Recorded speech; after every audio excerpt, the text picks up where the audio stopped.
Boa tarde, pessoal. Mais uma vez aí, aula à distância. Vamos dar início aí a então esse texto 2. Aqui, deixa eu até corrigir aqui agora. Texto 2, né? Da reforma urbana aos novos planos diretores do Marcelo Lopes Souza, né? Então a gente vai pegar fragmentos de 3 textos. A gente vê esse hoje, Marcelo Lopes Souza, né, que vai dar essa trajetória da reforma urbana, que vai desembocar lá na Constituição de 88, com os artigos 182 e 183 sobre o planejamento urbano.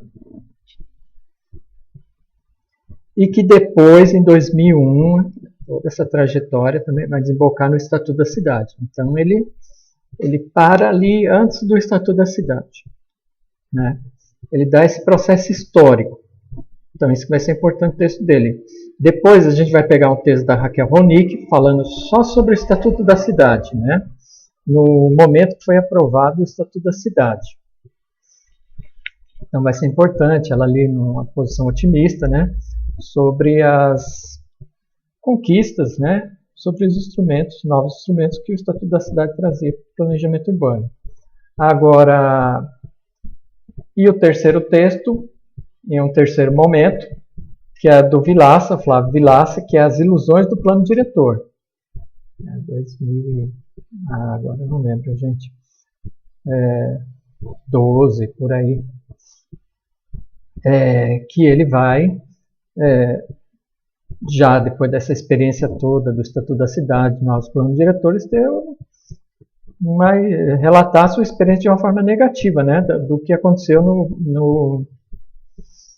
da experiência dele do plano diretor participativo da Marta Suplicy, né. Então vão ser 3 momentos aí que a gente vai juntar um pedaço de cada um, pegando cada um momento, né. Então, nesse primeiro momento, então, dessa história aí, né, da reforma urbana, que vai desembocar na Constituição de 88 e no Estatuto da Cidade, né. E a gente acabou de ver também um pouco, né, do próprio Estatuto Metropolitano. Mas, principalmente esses dois, né, na Constituição de 88, os 2 artigos sobre a questão urbana, a cidade, e depois o próprio Estatuto da Cidade de 2001, que é a regulamentação desses 2 artigos da Constituição de 88. Bom, então nessa introdução aí, o Marcelo Lopes Souza começa colocando que o marxismo, né, em geral, rejeitou essa ideia de um planejamento urbano, né, como a gente já tinha visto lá nos outros textos dele também, né.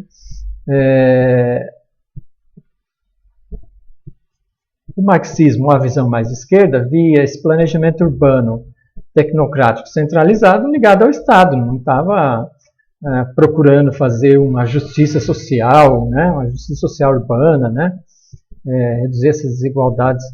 Não, ele vinha por aquele planejamento tecnocrático centralizado, né, a priori, de zoneamento rígido, né, de apartamento e segregação das classes e das atividades no espaço urbano. Então, para ele, esse planejamento que vinha pelo Estado era a reprodução da lógica capitalista, né? Não ia vir lá muitas grandes coisas, né, nessa linha do Estado. Então, o marxismo, ele, no mundo todo, ele rejeita, né, vira aí o rosto para esse tipo do planejamento, ou dessa experiência, né, do planejamento que vinha daquele planejamento tecnocrático mesmo, né? Agora, ele vai falar, ó, então no mundo todo isso não foi muito, né, essa aproximação não foi boa, né, foi difícil. E onde isso conseguiu avançar mais, né, surpreendentemente, né, esse planejamento mais de um cunho mais social, né, foi no Brasil, né, e esse processo ele vem ocorrendo, né, pela movimento de reforma urbana, né, principalmente a partir da década de 60, né? Então, tem lá, a partir desse momento, um momento de ebulição, de lutas, né? que então esse ideário da reforma urbana ele vai sendo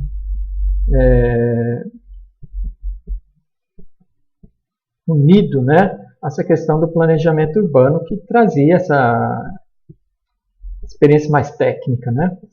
Agora ele fala assim, ó, mas é preciso fazer uma diferença, né? Porque é uma confusão do termo reforma urbana. O que é a reforma urbana, né? O que se refere então a essa questão da reforma urbana? Ele falou, ó, até os anos 60, né? Ou até os anos 80, o termo reforma urbana, né, ele está muito ligado, ou está muito confundido, né, com a própria ideia de intervenções, né, todo tipo de intervenção na cidade, de obras, infraestrutura, embelezamento, né, como reforma urbana, né. Então ele vai falar, para não confundir esse tipo de intervenção, né, que já vem desde séculos, né, e principalmente no século passado, aquelas reformas urbanas, né,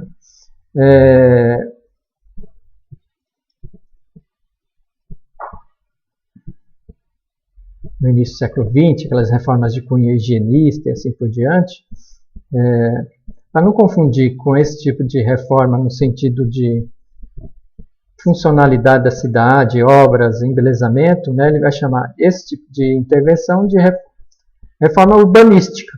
E a reforma urbana é essa de cunho mais social, né, reivindicatório, de movimentos sociais, né, e isso mais a partir de 60. Né. Então, um exemplo aqui de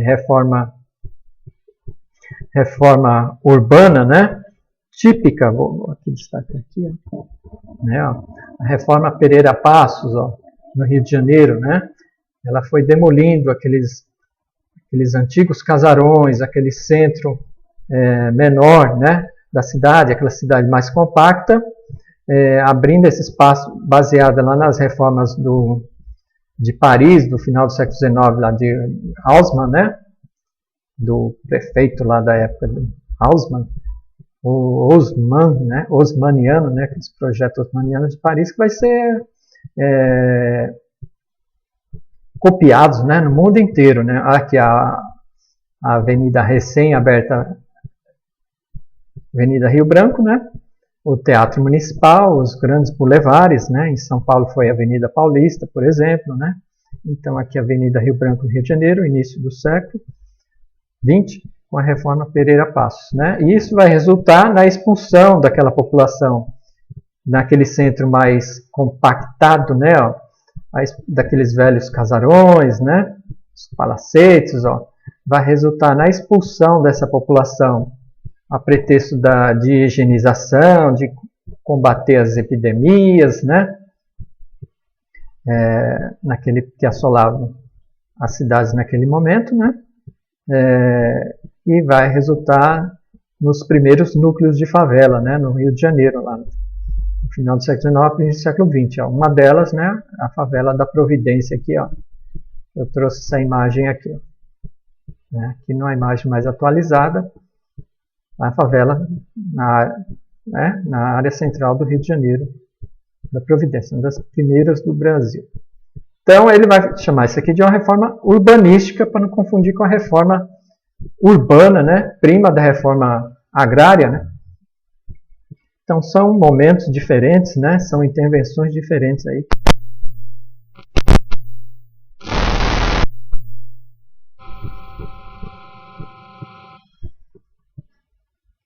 Essa questão no Brasil vai acumular essa experiência da reforma urbana, né? Quer dizer, isso não quer dizer que foi só no Brasil. Ele cita o exemplo lá da Colômbia, que tinha um planejador que já trazia, né, propostas bem assim de intervenção mais no cunho social, de justiça social na cidade, no urbano, né? E que foi inclusive publicado na Revista do Brasil na década de de 70, né, do governo militar, mas as principais experiências, né, que ganham maior visibilidade, né, anos 80 e 90, né, principalmente com o fim da ditadura militar, esses movimentos sociais vão ganhar força, né, os movimentos sociais urbanos, inclusive, né, vão retomar, né, sua luta, né, e vão ganhar visibilidade e uma retomada aí pela própria Constituição, a gente vai ver isso para frente, né, dessa questão da legislação urbana, vai vir tudo junto aí, né, movimentos sociais, legislação, nova Constituição, movimento de democratização do país, né. Então isso é importante. Agora, ele vai localizar isso, né, no período do governo João Goulart, que vai propor aquelas reformas de base do país, né, como a reforma agrária, a reforma econômica, né, reforma urbana, e vai dar espaço para os movimentos sociais levantarem suas demandas e levarem essas demandas ao governo, recém-governo aí, João Goulart, colocado, né? Ele dá até o exemplo o primeiro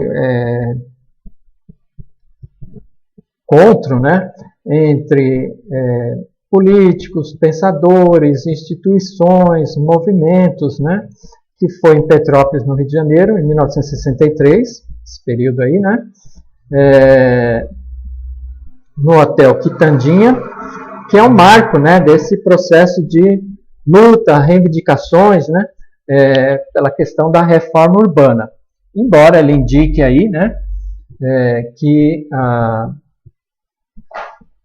a reforma urbana nesse momento ainda estava muito ligada ao processo de moradia, né, mas a gente viu também, ele também fala, né, uma dessas entidades participaram, né, o Instituto dos Arquitetos Brasileiros, a AGB participou também, né, mas a gente viu também sobre a questão do planejamento metropolitano, que também já havia sido colocadas também algumas reivindicações sobre uma normatização sobre o planejamento das regiões metropolitanas, já que elas já, né, indicavam aí um crescimento acelerado e problemas também gigantescos, né. Mas aí o Marcelo Lopes Souza ele vai indicar que esse momento o destaque, a luta, ela fica muito focada, né, essas reivindicações, esse momento, como esse primeiro encontro aí sobre a reforma urbana, né, na questão da moradia, o déficit da moradia, né. Mas aí todos nós sabemos, né, vem o golpe, e aí esses movimentos aí de reforma urbana, né, eles ficam engessados, imobilizados, né, naquele momento, abafados, né, como no período do AI-5, né, de maior repressão aos movimentos sociais. Então não há um espaço, né, não há um contexto para que esses movimentos eles aflorem naquele momento, né? Muitos movimentos acabam virando até movimento de luta, literalmente, né, contra o regime militar, né? Então fica aquele momento, esses movimentos de reforma urbana fica meio paralisado, né? Também ele coloca lá, na década de 60, desculpa, estou pulando aqui, né? Olha lá, na década de 60 também, por que não tem muita visibilidade, né? A gente fala muito de reforma agrária, né? A gente viu bastante esses movimentos, como o MST, bastante organizado, e outros, né? Mas de reforma urbana a gente não ouve falar muito de movimentos de reforma urbana, né? Ou o período do Boulos, né? O MSTC, né? Que ganha um certo destaque, mas e na década de 60 mais ainda, né? Com os projetos de reforma urbana, Liga Camponesas, Francisco Julião no Nordeste, né? É um movimento muito grande de ebulição. E os movimentos de reforma urbana, eles ficam meio esquecidos. Bom, e no governo militar, mais ainda, né? Esse processo é paralisado, né? E aí, como ele destaca lá, ó, a partir da década de 80 ali, com o processo de abertura democrática, né, que o Geisel começa a colocar, o enfraquecimento da própria ditadura militar, não é isso? A crise da ditadura vai desembocar numa transição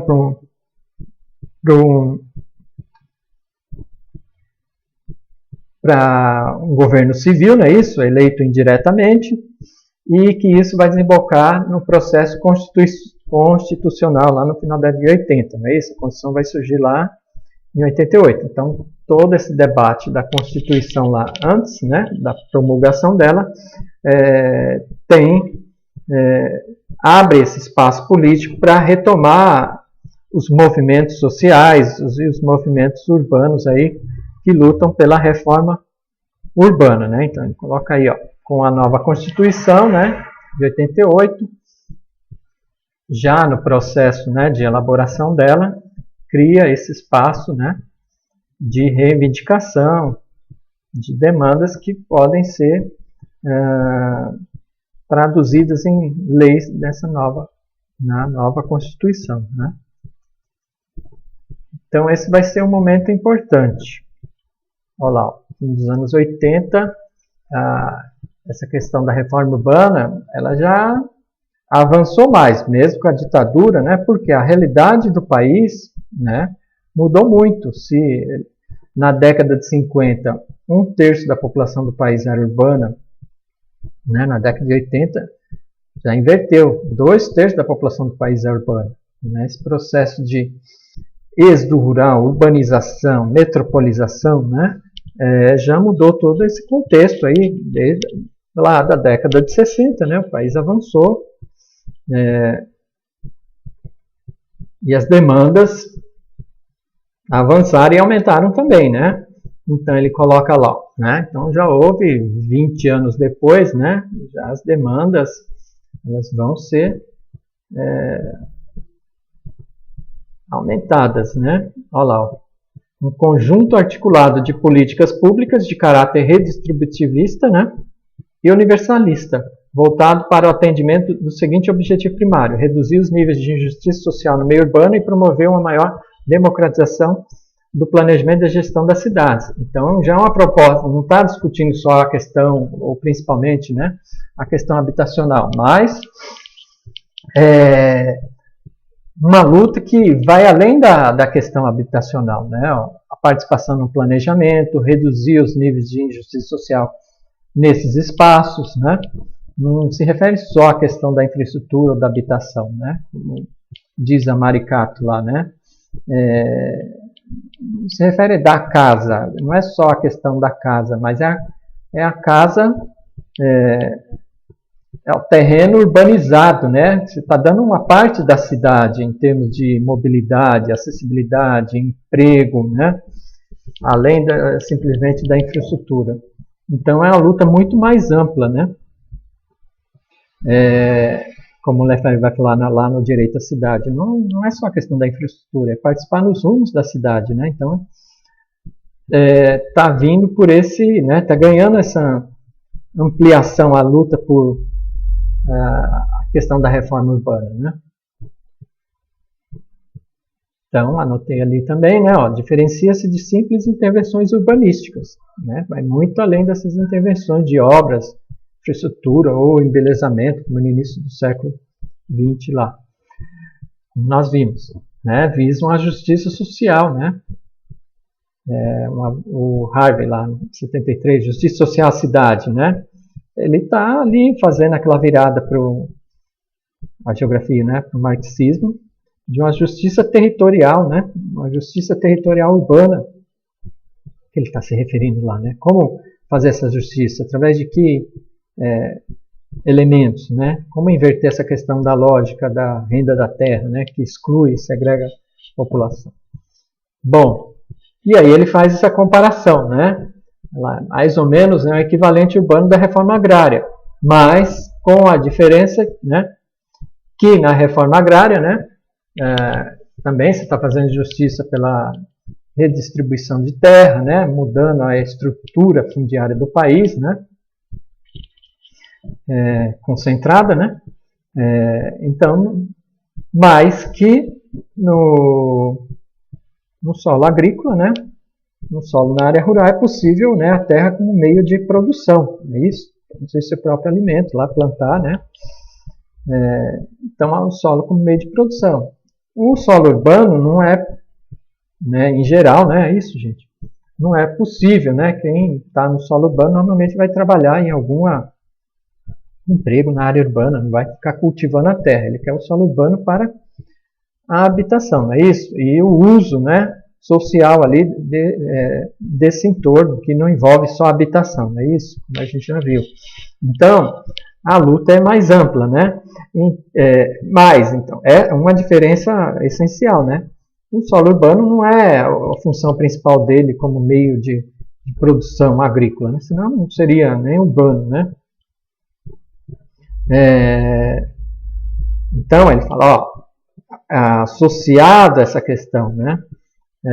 Então, já que o solo urbano é um solo como o uso ali da habitação e os serviços sociais, né, infraestrutura da cidade, tem que vir junto um programa de renda, de empregos também, né, dentro dessa política de reforma urbana, né, não envolve só, como a gente já falou, a questão da moradia, né. Então, essa diferença para o solo agrícola para o solo urbano, né? Já que ele não é um meio produtivo, então não basta só a casa, também tem que ter programas de inserção social, de empregos, né? De infraestrutura, serviços e equipamentos sociais, como um todo, né? Ou deveria, não é isso? Bom, então nesse processo aí da Assembleia Constituinte ali, não é isso? O ano anterior à aprovação da Constituição de 88, né? Possível, né? Os movimentos sociais de todos os tipos levarem demandas para que os deputados transformem isso, né? Debatam e transformem isso em lei. Isso, então, tinha lá, né? Nessa Assembleia Constituinte, né? Olha lá, o Movimento Nacional de Reforma Urbana, aí ele ganha força, né? De vários tipos de movimento, né? Congregando vários movimentos sociais urbanos, né? E que a Constituinte previa, né? Abaixo-assinado com mais de 30 mil, né, assinantes, e com a participação de 3 entidades, o Congresso deveria acolher essa demanda, né, essa proposta que veio, essa proposta popular, né, que foi encaminhada ao Congresso. Ele tinha que acolher, né, essa proposta. Então, nesse momento, o Movimento Nacional de Reforma Urbana, que levava essas reivindicações de justiça social urbana, né, para o Congresso, ele conseguiu 130 mil assinaturas. Muito mais do que o mínimo necessário, né, ou mais de 4 vezes mais do que o mínimo necessário para que o Congresso acolhesse. Então, mas aí o Marcelo Lopes Souza fala, ó,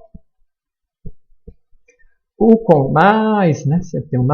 Congresso ele era obrigado a acolher essas propostas, né, de leis, emendas, né, para leis,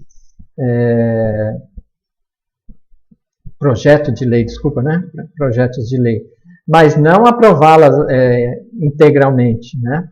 Ele tinha que receber essas propostas, e essas propostas iam ser debatidas no Congresso, né, e traduzidas lá em lei. E o que aconteceu no Congresso, né, naquele momento, né? Essas propostas foram sendo enxugadas, né? Foram sendo retiradas ali, o que contrariava o interesse de muitos, né? Os deputados estão lá, não estão lá estão lá representando interesses, não é isso? De todos os tipos, de todos os lados, né?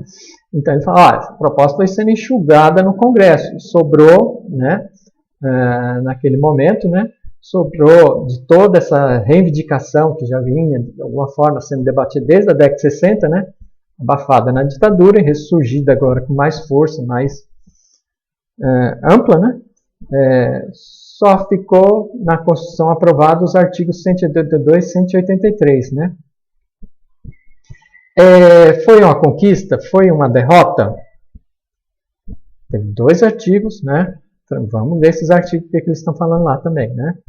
2 artigos transformados em lei. Não tinha muita coisa, né? Até aquele período, porque a Constituição anterior era de 67, né?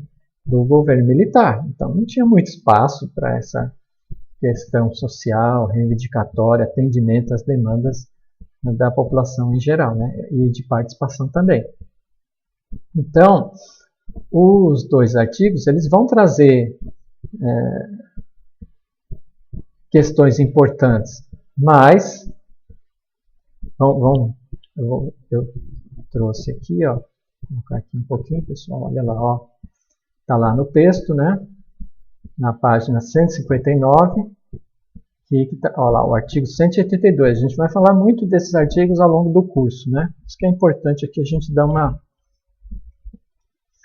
lida, né? São artigos curtinhos, né? Porque eles vão precisar... então, essa é outra questão. Eles vão precisar ser regulamentados depois, porque eles são muito genéricos, né? Ainda. Mas já apontam alguma tendência lá, né? Olha lá, artigo 182. O que ele prevê? A política de desenvolvimento, né? A política de desenvolvimento urbano executada pelo poder público municipal, conforme diretrizes gerais fixadas em lei, tem por objetivo ordenar o pleno desenvolvimento das funções sociais da cidade e garantir o bem-estar de seus habitantes, né? Então, olha lá, política de desenvolvimento urbano executada pelo poder municipal. Lembra que a gente já veio debatendo isso nos textos anteriores, né? Como a Constituição de 88 ela foi descentralizadora, né? O próprio município ele se converte, né? É reconhecido como um ente da federação, assim como o Estado e a própria União, né? Claro, para ele desenvolver, ó, então o governo federal está repassando essa tarefa do planejamento, né, urbano para o poder público municipal que está se assumindo como uma entidade com autonomia, né, que vai ter suas próprias leis, sua própria política, e no caso essa política urbana cabe então ao próprio município desenvolvê-la, né? Olha lá, com diretrizes fixadas em lei, ordenar o pleno desenvolvimento das funções sociais da cidade. Agora, o que é a função social da cidade? Né? Quando é cumprir a função social da cidade e do bem-estar do seu cidadão, é uma questão bem subjetiva. Isso tudo vai ter que ser regulamentado depois, né? Muita luta, muito debate, né? Olha lá, e aí vem os incisos, não é isso? Olha lá.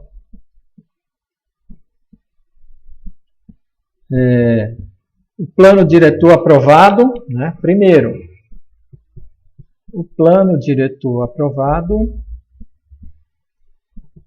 tá certinho aqui, pela Câmara Municipal, obrigatório para cidades com mais de 20 mil habitantes, é o instrumento básico da política de desenvolvimento e de expansão urbana. Então, cidades vão ter que desenvolver planos diretores, né? Que vai ser seu instrumento dessa política urbana, né? De controle, do ordenamento aí, do crescimento da cidade. 2. Propriedade urbana cumpre sua função social quando atende às exigências fundamentais de ordenação da cidade expressas no plano diretor. Então, o plano diretor vai ter que definir o que é essa função social aí que a gente está falando, né? E não é tão simples. Terceiro, ó, as desapropriações de imóveis urbanos serão feitas com a prévia e justa indenização em dinheiro, né? Vamos lá, vamos discutir essas desapropriações um pouquinho mais para frente aqui, ó. é facultado ao poder público, mediante lei específica para as áreas incluídas no plano diretor, exigir nos termos da lei federal, do proprietário do solo urbano não edificado, subutilizado ou não utilizado, que promova sua adequado aproveitamento sob pena sucessivamente de... Então, olha lá, tentando coibir a especulação imobiliária, né? Já é um avanço importante, né? O vazio urbano, né? Na cidade. Então, ele está suscetível de sofrer, primeiro, parcelamento ou edificação compulsórios, né? Então, o Estado, poder público, no caso municipal, ele notifica esse dono ou ele parcela esse terreno, né? Ou edificação compulsórios. Ele compulsoriamente, né, dá um uso para esse terreno, uma construção, não é isso? Uma ocupação desse terreno aí compulsoriamente. 2. Imposto sobre a propriedade predial e territorial urbana progressiva no tempo. Vamos ver isso aí bastante mais para frente também, o famoso IPTU progressivo, né? Aquele terreno subutilizado, não utilizado, né? Ele vai sofrer um remanejamento contínuo do IPTU e normalmente 5 anos, né? Em que o poder público pode desapropriar aquela área. Olha lá, é o que vai acontecer aqui no 3 aqui, ó. Desapropriação com pagamento mediante títulos da dívida pública de emissão previamente aprovado pelo Senado Federal em prazo de resgate até 10 anos, em parcelas anuais iguais sucessivas, assegurados o valor para a real indenização e juros legais. Né? Ele vai ser indenizado aí com títulos da dívida, né? Os famosos papagaios. Olha lá, o artigo 183, né? Ele é mais curtinho aqui, ó. Né? O que ele prevê aqui, ó? Que ele possui como sua área urbana de até 250 metros quadrados por 5 anos ininterruptamente, sem oposição, utilizando-a para sua moradia ou de sua família, adquirir-lhe-á o domínio, desde que não seja proprietário de outro imóvel urbano ou rural. Né? Vamos lá, inciso. Primeiro, o título de domínio e a concessão de uso serão conferidos ao homem ou à mulher, ou a ambos, independente do estado civil. 2. Esse direito não será reconhecido ao mesmo possuidor por mais de uma vez, só uma propriedade, né? 3. Os imóveis públicos não serão adquiridos por uso capião. Então aqui teve uma luta gigantesca, né? Aquele velho ditado, né? Pimenta é bom nos olhos dos outros, né? Os terrenos públicos, né? Se forem ocupados ali pela população há mais de 5 anos que entrar com processo de regularização, não vai ser possível, né? Então, esse teve um debate muito grande, né? Claro que os alegaram, né, alguns defensores dessa cláusula aí, né, com exceção dos terrenos públicos, né? Que esses terrenos eram áreas ambientalmente mais vulneráveis, como fundos de vale, de encostas, né? Mas é claro que tinha um interesse próprio aí da União, né? E não perder esses terrenos, né?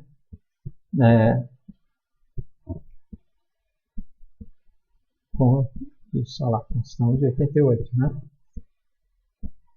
Então houve um debate muito grande e o governo tirou o corpo fora de assumir esse processo, né? Também de ocupações nas áreas públicas, né? De fazer esse processo, mas nada impede, né? De programas programas ou federais, estaduais, municipais, né, num processo de regularização fundiária, né. A lei é a favor, né, ou protege aí as terras públicas, mas as famosas terras devolutas também, né, que acabam sendo apropriadas, né, viram patrimônio do Estado, do poder público, né. Mas nada impede de o governo fazer algum processo de ocupação, assentamento nessas áreas e regularização também, né, desde que seja possível, né, excetuando essas regiões mais frágeis ambientalmente, não é isso? Então, a partir de 5 anos, aquela terra não reivindicada pelo proprietário, ocupada, né? Claro que vai ter um processo jurídico, né? As pessoas precisam ter condições de pagar um advogado, uma ação coletiva para regularização dessas terras ocupadas de proprietários privados, né? Propriedades privadas, e não as terras públicas, né? E a maior parte, a gente sabe também que a maior parte das ocupações são em terras públicas, né? Então, criou esse obstáculo aí a resolver esse problema das ocupações, né? Em boa parte das ocupações. Pelo menos na lei aí e esse momento, né? Então, esses dois artigos, eles vão ser importantes. O Marcelo, olha lá, qual o problema, né? O Marcelo Souza falou, ó, foi muito mais do que uma derrota tática, foi uma derrota estratégica, né? Por quê? Toda aquela luta pela reforma urbana, ela foi desembocar na Assembleia Constituinte. Virou uma luta legislativa, saiu do povo, né? Saiu da participação popular, a questão do planejamento urbano, da intervenção urbana com participação popular. Ela caminha para o que a lei estabelece. Virou uma questão legal, uma questão legalista, né? Então, o planejamento participativo da população, da diversidade, né, dessa população, de todas as classes, né? Ela virou a questão que a lei estabelece. O que a lei estabelece, a gente vai ter que cumprir. Então, o planejamento, na visão do autor, né, foi uma derrota muito grande, e foi mesmo, né? Concordo com ele, né? Foi uma derrota muito grande porque a questão do planejamento mais ativo, participativo, né, da população vira uma questão do que a lei estabelece e normatiza, e como até a questão lá da uso capião em áreas públicas, né, ou um direito de concessão de uso, né, que fosse, né, que o Estado permitisse, né, naquele momento foi brecado, né. Então, olha lá, ó. E a transferência também dessas responsabilidades para os planos diretores municipais, né. Olha lá, o que ele destaca aí, né, um legalismo, né, e um tecnocratismo, né. Então, foi uma derrota, foi uma questão dúbia, né, no final. Houve conquistas, né, em termos desses dois artigos de lei, que está lá coibindo, por exemplo, a especulação imobiliária, através do PTU progressivo, vazio urbano, a função social da cidade, claro que precisa definir melhor, mas tudo isso foi canalizado por uma questão da luta dentro do Congresso naquele momento, e depois a luta de desenvolver um plano diretor, que é ainda muito dominado por uma visão técnica, né? Quem vai executar, elaborar esses planos diretores, né? Embora prevê a participação da população, mas é complicada a participação da população, né? Então ele falou lá, de qualquer forma, né? A participação da população foi restrita aí nesse processo, né? Uma derrota muito mais do que uma derrota tática, não foi só uma derrota estratégica, não foi só uma derrota tática, né? Circunstancial, mas é uma derrota que vai ter impactos no planejamento, no tipo de planejamento que vai ser feito, né?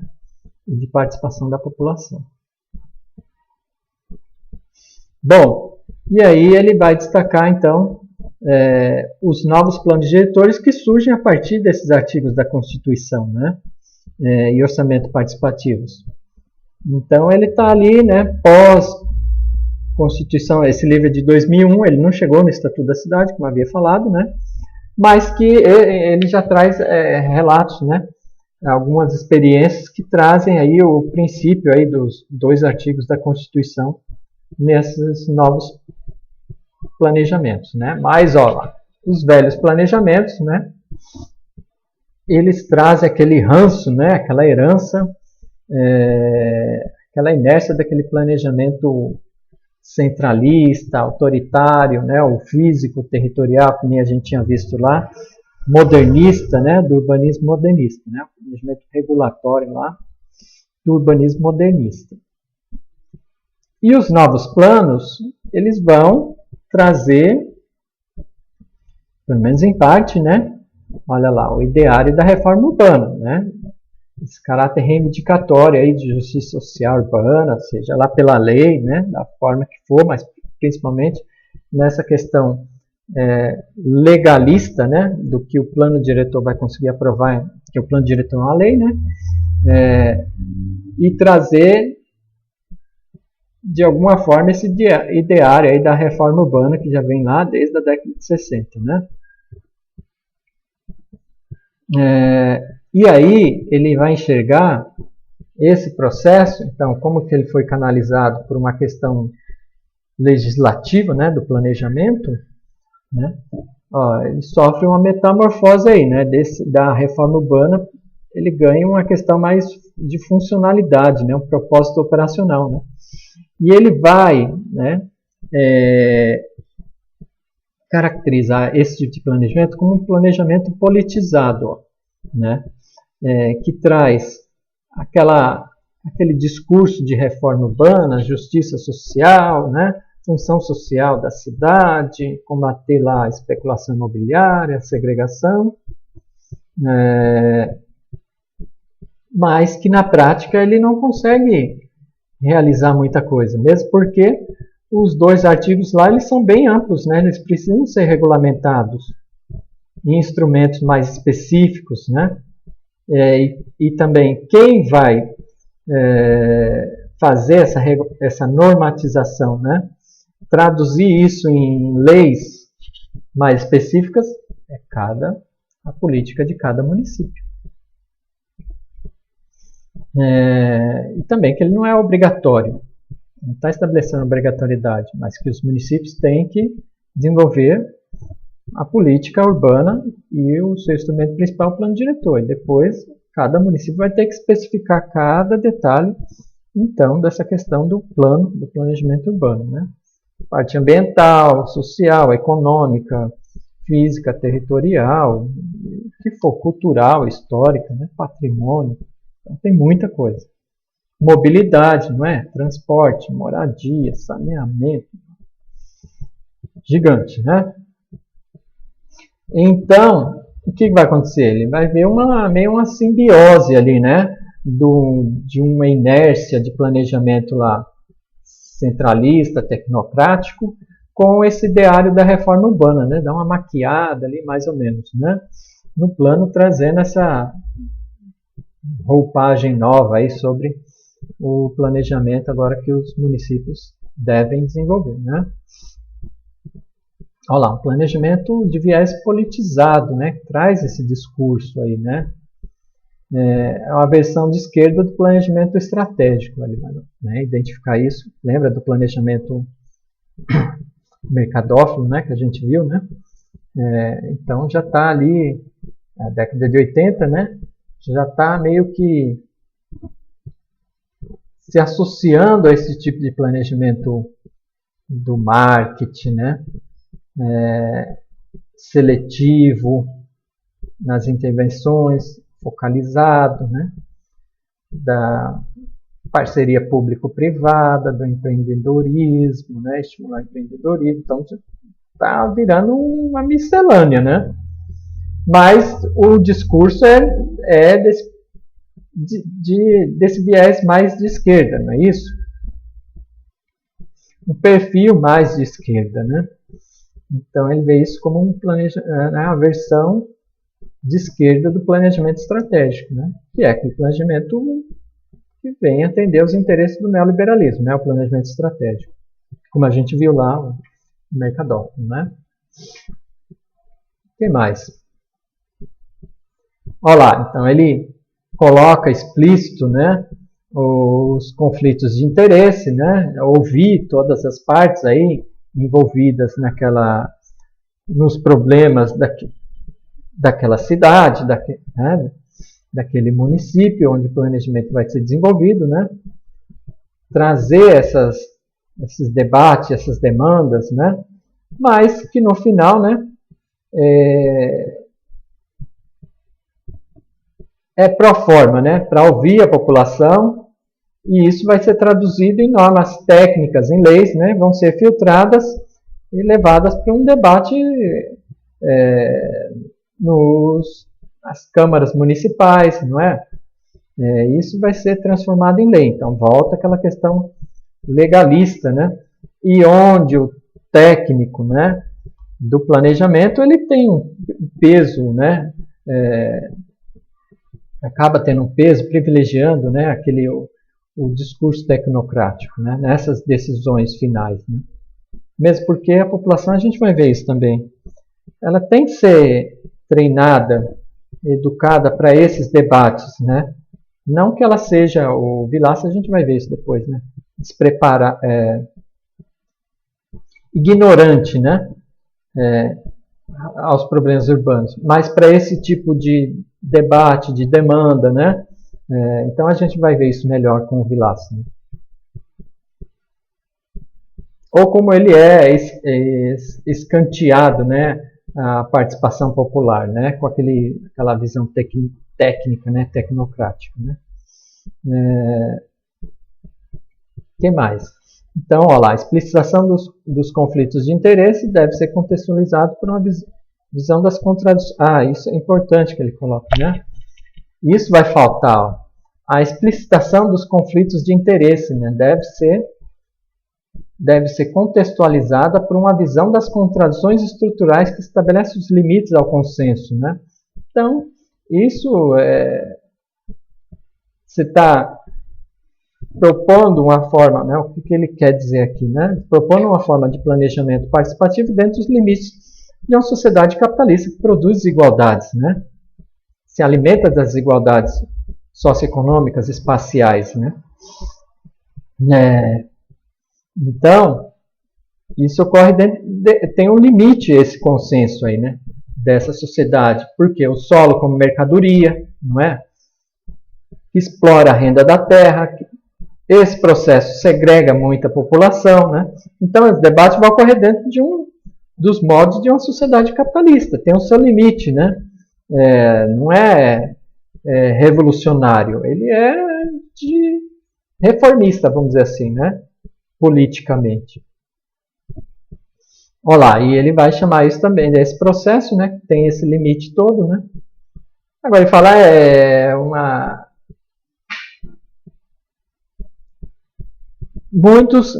muitos autores veem isso como uma derrota, né? Mas isso pode ser um caminho para ir conquistando, né? De conquistas que lá na frente vai desembocar numa luta maior, né? Se não é um revolucionário ali instantaneamente, mas ao longo do tempo essas conquistas vão fazer diferença, conquistas pontuais dentro do próprio processo, né?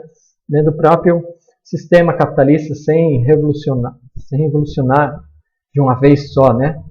De uma forma imediata. Então ele traz esse debate também, né? Essa dualidade que existe aí.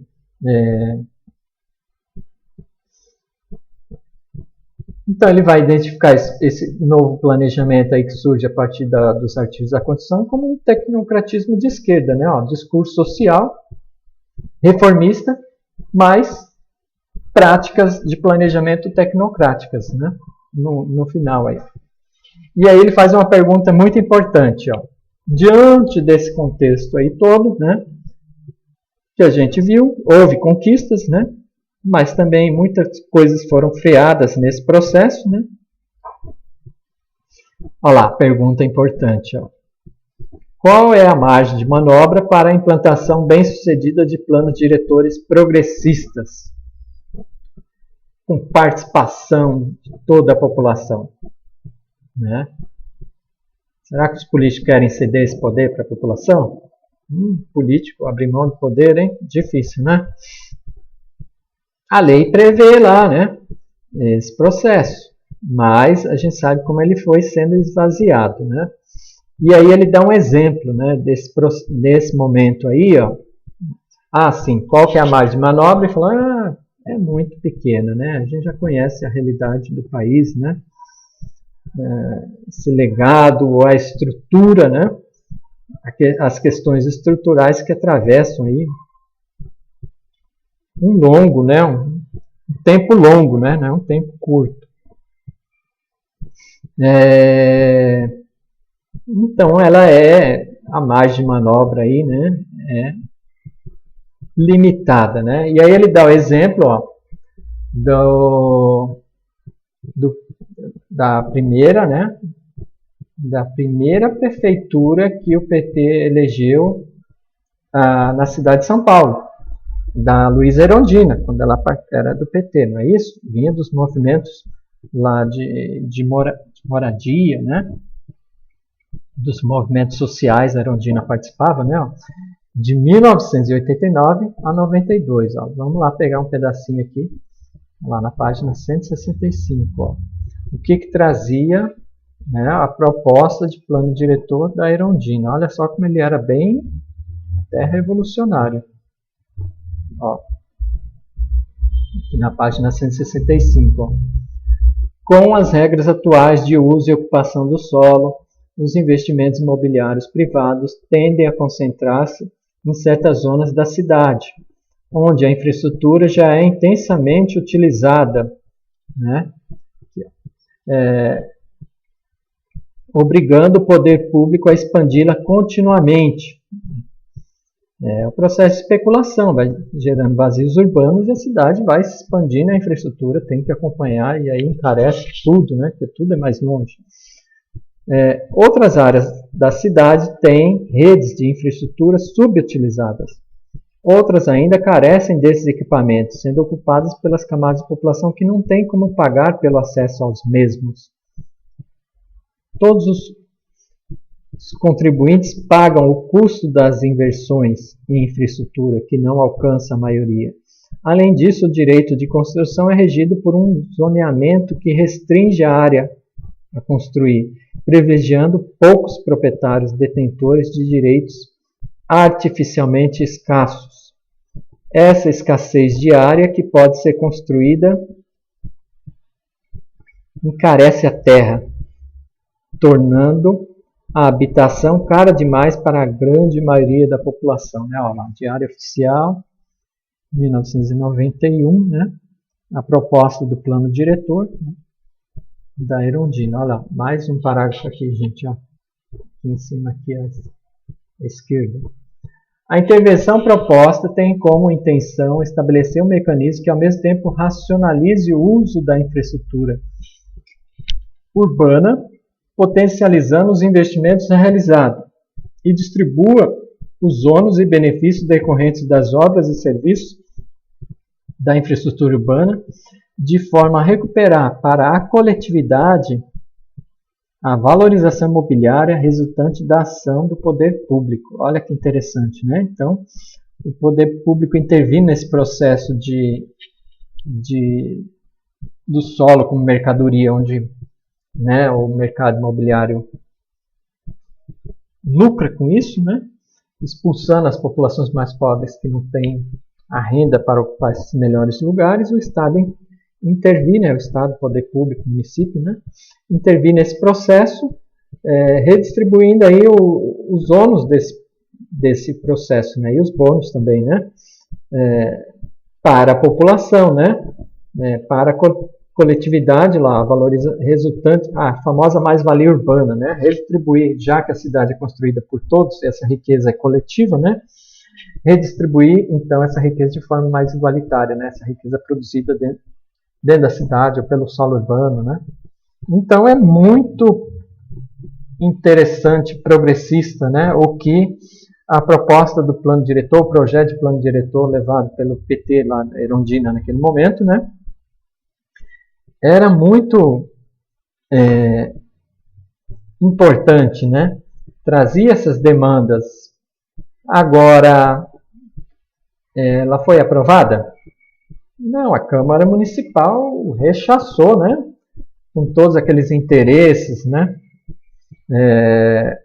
Conservadores do capital imobiliário, né? Na cidade, né? Das construtoras e assim por diante, né?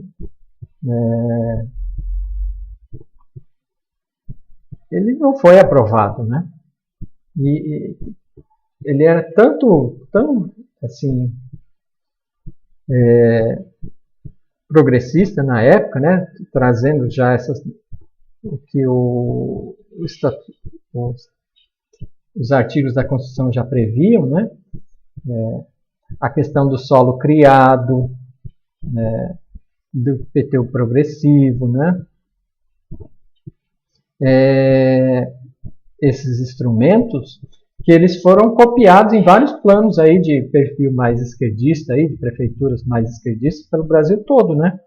Mas não foi aprovado em São Paulo, né? Ele batia de frente com muitos interesses colocados, né? Então aí a gente vê... ele faz uma crítica também, que apesar desse plano ser bastante assim progressista na época, né? Mas ele não teve muita participação, né, da população. Foi, né, essa experiência do PT, de intelectuais, de professores, de urbanistas, né, que, claro, trazia essa questão social, né, essa luta, essa participação de movimentos sociais, essas experiências, né, através deles, mas não foi participativo também a elaboração desse plano, né? Mas trazia muitas propostas importantes, né? Que vinha naquela linha da justiça social, né? Na cidade. Mas, de qualquer forma, a Câmara, né? A prefeita de esquerda, do PT, mais uma Câmara em que ela não tinha maioria, né? Que ia bater de frente com esses interesses imobiliários colocados da cidade, né? Da construção civil e assim por diante. Não foi aprovado, né? Olha lá, ele fala, né? Todos esses, né? Esse plano diretor, ele reflete esse conhecimento que foi acumulado ao longo de todo esse processo de reforma urbana aí, né? Ele traduziu isso, né? Os participantes traziam isso, né? De alguma forma, né? Para esse projeto de plano diretor, né? Outro exemplo que ele dá também disso, né? Mas na prática, né? Primeiro que ele não foi aprovado, né? Então ele não foi executado. Olha lá, outra questão importante, né? Prevista, orçamento participativo. Então, assim como o plano diretor ele tem que ter a participação da população, ou deveria, né?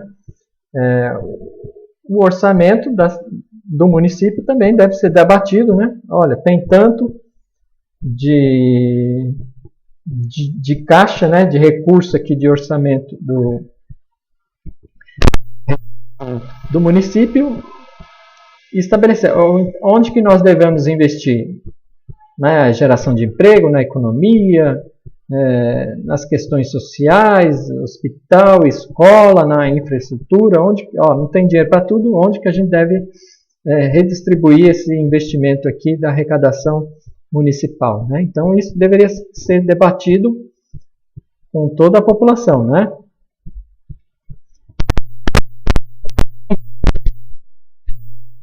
Parte desse dinheiro deveria ser destinada às obras urbanas de investimento aí atrelado ao plano diretor que seria aprovado, né? Então, uma articulação. O plano diretor sozinho não faz milagre. De onde que vai vir o dinheiro para executar o que o plano diretor estabelece? Em termos de obras públicas, né? Então, ele deve estar atrelado ao orçamento. De onde vai vir os recursos? Não adianta fazer leis maravilhosas lá no plano diretor, não tem dinheiro para fazer aquilo, né? Então, ele deveria estar amarrado ao orçamento participativo. Então, se o plano diretor é participativo, teoricamente, né, o orçamento também deveria ser debatido pela população, onde indicaria os recursos para a aplicação, né, a realização desse plano diretor. Senão, não vai adiantar. E ele fala, ó, nem sempre, né, a gente nem fala de orçamento participativo mais, né? Isso andou junto, mesmo naqueles municípios que tiveram prefeitos de esquerda, né, que traziam essa questão da luta social, da justiça, de fazer uma justiça social, né, nas suas respectivas aí, áreas, né. Então, ele indica, ó, os anos 90, né, novas incorporações de elementos da reforma urbana nos planos, né, conforme esses planos vão sendo realizados, eles vão trazendo, então, aqueles elementos da Constituição, mas de forma superficial. Em que sentido? Não havia a regulamentação, né, a especificação lá de o que é a função social da cidade, da propriedade. Quanto? A partir de quanto ela não está cumprindo a função social? Aquele terreno no espaço urbano, aquele imóvel no espaço urbano. Quanto de área construída? A partir de quanto ele já atende a função social? Menos que isso, ele está sujeito ao IPTU progressivo, à desapropriação? Então isso precisa ser regulamentado, né? Então vinha o discurso, os princípios, né, do que os artigos da Constituição estabelecia, mas a execução ficava comprometida, né? Como a gente vê até hoje nos planos diretores. O que mais? Ó? O ideário da reforma urbana, que ele vai identificar, né? Ó, todo esse ideário da reforma urbana vai desembocar lá no fim dos anos 80, né? Dos movimentos sociais urbanos e tecnocratismo. Ó, crise, enfim, dos anos 80, dos movimentos sociais urbanos e tecnocratismo. Ele vai colocar lá no encontro lá do Movimento Nacional de Reforma Urbana no Rio de Janeiro, no final da década de 80, os participantes colocam que precisa começar do zero, né? Limpar todo esse discurso de reforma urbana, justiça social urbana, né? Começar do zero porque ele ficou superficial, né? Que nem hoje a gente fala direito à cidade, direito à cidade, direito à cidade, né? Direito à cidade para cá, para lá, mas e aí? O que é esse direito à cidade? Como alcançar esse direito à cidade? E virou slogan, né? E ele fala, naquele momento, o encontro lá do Movimento Nacional de Reforma Urbana reconheceu isso. Estava desgastado, né? Foi desgastado todo esse processo, canalizado por uma luta legislativa, né? Pela lei dos artigos lá que vai virar um plano diretor, que estabelece, então, esse processo de planejamento urbano. Ele volta a ser, continua a ser centralizado, apesar do discurso de ser participativo, de reforma urbana e assim por diante, né? Olha lá, o que ele está dizendo, né? O Fórum Nacional de Reforma Urbana, né, que liderou esse processo, né, do Movimento Nacional de Reforma Urbana, necessita de recriação do discurso da reforma urbana, né, radicalizar a proposta, porque ele se institucionalizou.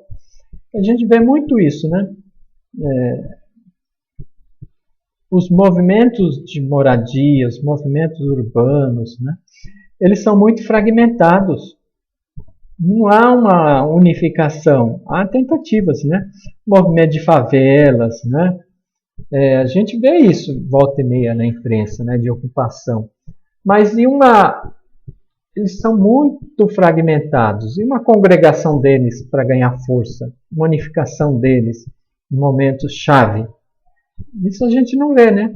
Vê a contínua fragmentação desses movimentos, né? Em movimentos menores, aí extingue um, surge outro, outro ali aparece um pouquinho mais, mas parece que não tem fôlego, né? Ele fala, ó, tudo isso precisa ser refeito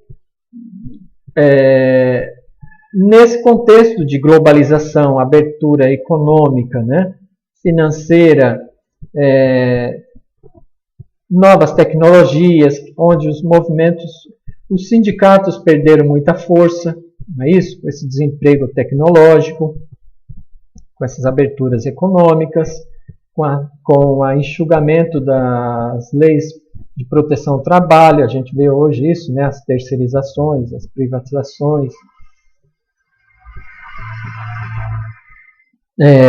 Então, a globalização ela reestruturou as condições da cidade, né? As condições sociais nas cidades também. Olha lá, de decadência do Estado, né? De privatização do próprio Estado, aquele Estado desenvolvimentista, né? Interventor, e ascensão do empreendedorismo. Não é isso? Então, como esse movimento nacional de reforma urbana lá da década de 60, ele tem que se refazer diante desse contexto que foi muito modificado, né? A luta, vamos dizer assim, né? A gente vê isso hoje, como os movimentos sociais se fragmentaram em várias questões, não é? O feminismo, os movimentos antirraciais, então tem muitos, o movimento de moradia, o movimento ambientalista e o movimento do sem-teto, não é isso? Então, e principalmente esse movimento de moradia nas áreas centrais. Na década de 70 eles tiveram, né, mesmo no período da ditadura militar, como Eder Sader, quando novos personagens entram em cena, né? Ele estava falando da ascensão dos movimentos de moradia na década de 70. A Emília Maricata é uma dessas que participaram desses movimentos, né? Na periferia de São Paulo, e que vinha junto com as pastorais, né? Eles foram enfraquecidos, esvaziados, né? Então, essa é a questão que ele coloca lá no início dos anos 2000, né? Esse movimento de reforma urbana, ele se enfraqueceu, perdeu muito da sua força, né? E precisa ser rediscutido, refeito, né? Como esses movimentos podem retornar, né? Diante do que a gente vê hoje desse individualismo cada vez maior, né?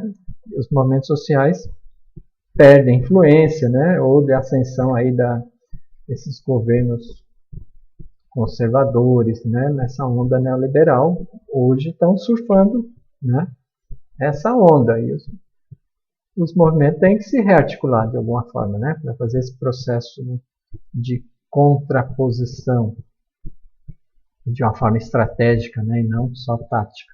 Pessoal, então, ele termina esse texto, né? Ele não chegou no Estatuto da Cidade, o livro é de 2000, 2001, né? Foi ali. Não incorporou essa questão, né? Que vai dar um novo fôlego à questão urbana, né? Ao planejamento, né? O Estatuto da Cidade vai regulamentar esses artigos da Constituição de 88, né? Os artigos 182 e 183, que é o próximo texto da Raquel Ronick que a gente vai ver. Então, ele para bem nesse momento, por isso a gente vê o texto da Ronick, né? O próximo texto, faz parte aí desse texto 2, né? São 3 textos, fragmentos de texto, né? Como eu falei no começo. Então, o próximo texto a gente vê aí esse momento, então, que vai dar uma balançada aí nesse processo, né? Uma chacoalhada aí. O Estatuto da Cidade. Mas é outra legislação também, né? Mas vamos ver isso aí. Vai ser importante. Então, até mais, pessoal. Obrigado aí por mais essa aula aí.